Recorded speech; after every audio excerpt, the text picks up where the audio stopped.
नमस्कार students corner या YouTube चॅनलवर सर्वांचं हार्दिक स्वागत. सर्वांनाच उत्कंठा आहे की बी-एड सी-ई-टीचा निकाल कधी लागणार, तर याच आठवड्यामध्ये निकाल अपेक्षित आहे. निकाल लागण्याआधी सर्वात प्रथम येथे नोटिफिकेशन येईल आणि त्यानंतर निकाल आहे. विद्यार्थ्यांना त्यांच्या लॉग इनमध्ये पाहू शकता की सी-ई-टी सेल आहे 2026-27, तर यामध्ये तुम्हाला लॉग इन करायचं आहे आणि लॉग इन केल्यानंतर येथे पाहू शकता की स्कोर कार्ड या टॅबवर अजून टॅब ॲक्टिवेट नाही आहे. येथे बी-एड जनरल आणि ई-एल-सी-टी अशा प्रकारचा निकाल तुम्हाला पाहता येणार आहे. पण निकाल लवकरच अपेक्षित आहे याच आठवड्यामध्ये आणि त्यानंतर पुढील कॅप प्रोसेस आहे साधारणतः 15 ते 20 दिवसानंतर सुरू होते. तर कॅप प्रोसेससाठी देखील पुन्हा नव्याने फॉर्म भरावा लागतो. नव्याने फ्रेश फॉर्म भरून कागदपत्र अपलोड करून कॅप राऊंड असेल, कॉलेज टाकावे लागतात, मेथड टाकावी लागतात. तर यासाठी आवश्यक कागदपत्रांची यादी तुमच्याकडे असणे गरजेचे आहेत. कागदपत्र असणे गरजेचं आहे, जेणेकरून तुम्हाला ॲडमिशनमध्ये कुठल्याच प्रकारचा प्रॉब्लेम येणार नाही. तर याच्यामध्ये जर ॲडमिशन्ससाठी चांगले पर्सेंटाईल मिळाले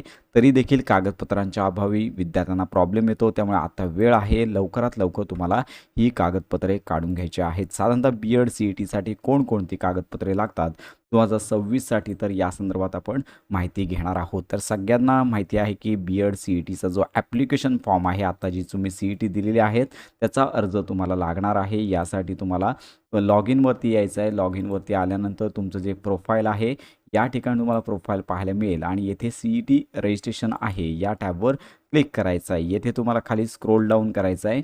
पाहू शकता की MH higher education undergraduate या ठिकाणी एम-एच बी-एड जनरल आणि ई-एल-सी-टी स्पेशल आहे अशा प्रकारचं सी-ई-टी 2026 पाहायला मिळेल. या टॅबवर क्लिक करायचं आहे आणि त्याच्यानंतर तर अशा प्रकारे तुमच्यासमोर पेज ओपन झालेलं पाहायला मिळेल. तर या ठिकाणी डाव्या बाजूला पेमेंट हिस्ट्री या टॅबवर क्लिक करायचं आहे. तुमचा फॉर्म तुम्हाला पाहायला मिळेल आणि येथे व्ह्यू रिसिप्ट आणि व्ह्यू फॉर्म, तर लक्षात घ्या तुम्हाला फॉर्म घ्यायचा आहे. तर या टॅबवर क्लिक करून व्ह्यू या टॅबवर क्लिक करायचं आहे आणि तुम्हाला सदरच्या फॉर्मची जी PDF फाईल आहे तुम्हाला डाउनलोड करायची आहे. कारण का हा फॉर्म महत्त्वाचा आहे. सगळ्यात प्रथम आत्ताच हा PDF फॉर्म डाउनलोड करून ठेवा, जेणेकरून तुम्हाला ॲडमिशनच्या वेळेस काहीही प्रॉब्लेम येणार नाही. त्याच्यानंतर हा फॉर्म जो PDF स्वरूपात तुम्हाला डाउनलोड करून ठेवायचाच आहे आणि त्याच्यानंतर तुम्ही इथे पाहू शकता की स्कोर कार्ड आहे, लवकरच उपलब्ध होईल. त्यानंतर लक्षात घ्या त्यालाच गुणपत्रिका असे म्हणतात.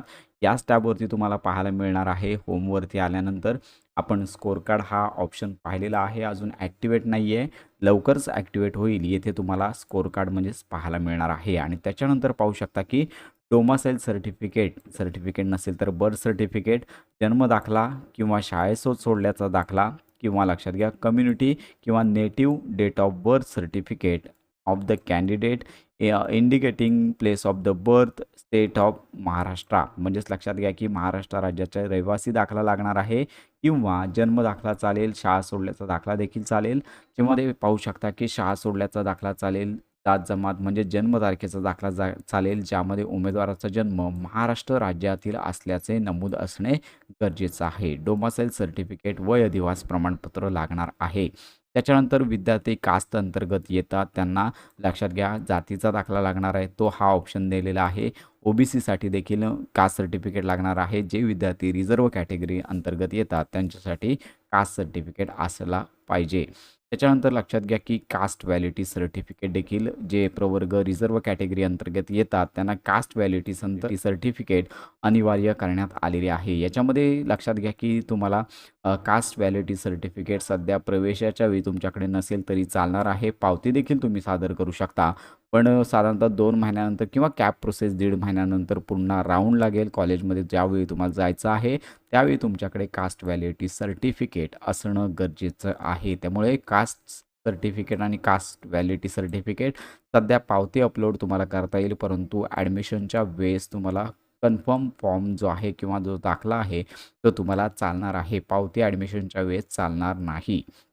येथे पाहू शकता की नॉन क्रिमिनलचा जो दाखला आहे तो 31 मार्च 2027 पर्यंत कमीत कमी वैध असला पाहिजे, 3 वर्षाचा असला तरी चालणार आहे. त्याच्यानंतर पाहू शकता की महाराष्ट्र बोर्डमधून जे विद्यार्थी असतील त्यांना डायरेक्ट 10वीचं सर्टिफिकेट लागणार आहे आणि लक्षात घ्या गुणपत्रिका असेल तर त्याचा फोटो लागेल आणि याचबरोबर जे विद्यार्थी CBSE असेल, त्यानंतर IGCSE, त्यानंतर ICSE किंवा IB बोर्ड अंतर्गत असतील तर अशा विद्यार्थ्यांना 10वीच्या मार्क्ससोबत कन्व्हर्जन सर्टिफिकेट तुम्हाला अलॉंग विथ पाहू शकता की PDF फॉर्मॅटमध्ये तुम्हाला द्यायचा आहे. आपण त्यांना या संदर्भात देखील कन्व्हर्जन सर्टिफिकेट कसं लिहायचं या संदर्भात मार्गदर्शन फॉर्म सुरू झाल्यानंतर देणारच आहोत. स्टेट बोर्डचे विद्यार्थी आहेत त्यांना कन्व्हर्जन सर्टिफिकेटची गरज नाही आहे.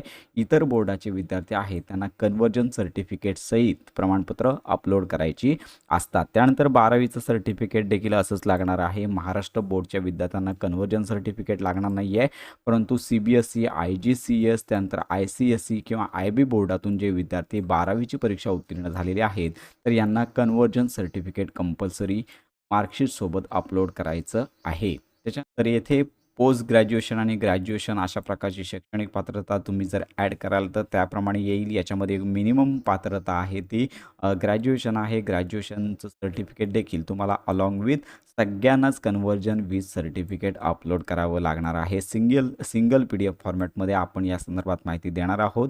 10वी 12वी स्टेट बोर्डमधून विद्यार्थी असेल तर त्यांना कन्व्हर्जन सर्टिफिकेटची गरज नाही आहे, पण ग्रॅज्युएशन आणि पोस्ट ग्रॅज्युएशन दोन्हीही प्रवर्गातील सर्व विद्यार्थ्यांना अलॉंग विथ कन्व्हर्जन सर्टिफिकेट तुम्हाला PDF फॉर्मॅटमध्ये डॉक्युमेंट अपलोड करायचे आहेत. आपण या संदर्भात देखील डिटेल माहितीपर व्हिडिओ देणार आहोत जेणेकरून विद्यार्थ्यांना काहीही प्रॉब्लेम येणार नाही आहे. तर अशा प्रकारे तुम्हाला येथे सर्टिफिकेट अपलोड करावे लागणार आहेत. ग्रॅज्युएशन, पोस्ट ग्रॅज्युएशन, त्यानंतर 10वी 12वी अशा प्रकारे संपूर्ण माहिती तुम्हाला अपलोड करायची आहे. कागदपत्रे ऑनलाईनच लक्षात घ्या चेक केली जातात आणि व्हेरीफाय झाल्यानंतर विद्यार्थ्यांना कॅप राऊंड 1मध्ये प्रवेश मिळतो. अन्यथा लक्षात घ्या की कागदपत्रे नसतील तर तुम्हाला पुढे भविष्यात ॲडमिशनच्या वेळेस चांगले गुण मिळून देखील तुम्हाला याचा फायदा होत नाही. त्यामुळे जे कॅटेगरी अंतर्गत येतात त्यांनी लवकरात लवकर कागदपत्रे गोळा करायचे आहेत. साधारणतः 2 महिन्यांचा कालावधी तुमच्याकडे असणार आहे. तर अशा प्रकारची ही महत्त्वाची माहिती आहे. सर्वांपर्यंत नक्की शेअर करा. तर या फॉर्मबरोबर एक ओळखीचा पुरावा, याच्यामध्ये आधार कार्ड, पॅन कार्ड, त्यानंतर लक्षात घ्या की ड्रायव्हिंग लायसन, त्यानंतर वोटिंग कार्ड इत्यादी सर्टिफिकेट किंवा यासारखे जे इतर समतुल्य सर्टिफिकेट आहेत तर ते ओळखीचा पुरावा म्हणून लागतात. तर अशा प्रकारची ही महत्त्वाची अपडेट आहे.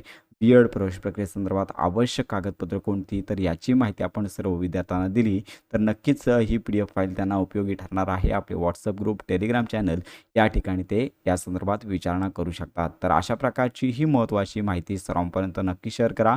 B.Ed प्रवेश प्रक्रियेसंदर्भात खात्रीशीर माहितीसाठी आपल्या स्टुडंट्स कॉर्नर या YouTube चॅनलच्या कनेक्टमध्ये राहा.